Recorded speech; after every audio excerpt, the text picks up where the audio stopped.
everybody, Kendra here. So Valentine's Day is just around the corner, and I remember growing up that my granny, my mom, me, and my sister would all exchange Valentine's like stuff, candy, cards, that kind of stuff. Sometimes my aunt would be included too, that kind of thing.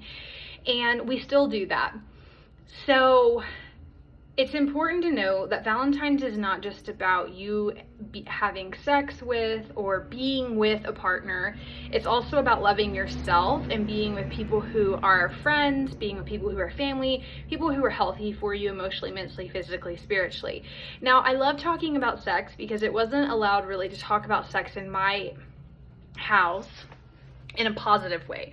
Sex was more something you have to do in order to get something from men, or to stay in their graces so that you could get money from them, or to not be put out on the street, that kind of thing. But what I really love is the emotional connection, and that's, I think, my generation, and older generations can also implement this. They're not really, it wasn't really something that was in their generation though, that emotional connection with a man or your partner, but it's really important, the emotional connection is. And without the emotional connection, I wouldn't have been able to heal a lot of sexual trauma that I have endured during my life, or just in general, the sexual trauma from the intergenerational trauma that my family has. And socially, like collectively, we all have sexual trauma, even men. And it just isn't spoken about as much. So the emotional connection is what has helped me heal a lot. I still have a little ways to go, I think, but that's with time. It's with certain modalities, and you know, I do what I can, right? And so my relationship with Thomas isn't going to fall apart if we can't have sex, or if there has to be a pause on sex. And that's really important to also remember for Valentine's Day, is it's really sexualized. But also, let's add some intimacy in there. Let's add some emotional connection in there as well.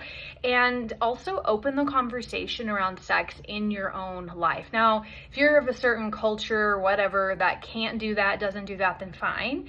If you're in a relationship where it's abusive, emotionally, mentally, physically, spiritually, there are links below.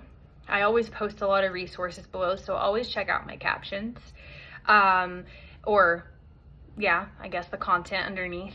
And it's important to know that you should have these discussions, like what you liked during sex, what you didn't like during sex, what you could do next time. I already did a video on appreciating your partner for sex. Thank you for helping me to orgasm. Thank you for orgasming, that kind of thing. If you do orgasm, again, that's not the goal of sex either, especially if you practice tantra or other types of sexual like modalities. That's not really the goal, right? It's just having this mind, body, spirit connection and being open to the sexual exploration as you grow, as you get older, and as your relationship evolves. And Thomas and I are very open to doing workshops and doing things like that just later on, right? Whenever we have more money, whenever we're able to find exactly what we want, that kind of thing. He and I shop for pleasure toys together. Sometimes he'll get them for me as gifts. Sometimes, you know, but we've had talks about that. We've had talks about what we like, what we don't like, what we consent to, what we don't consent to. So there's absolutely boundaries in our relationship.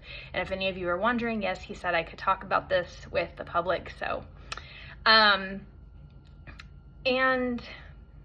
so how we do sex has to be different than how we've done sex in the past, or we're just going to keep repeating the same patterns, being in relationships that are unfulfilling or lacking, that kind of thing, and being in relationships that are founded on something that is really unsustainable to make a foundation of your relationship on, which is sexual acts. It's more about the heart and soul now. It's more about the soul and the mind-body connection and the emotional intimacy. And if you need help with that, again, I've linked resources below. So if you find this stuff valuable or you like my content, please like, follow, subscribe, share, comment. Thank you. Bye, you guys.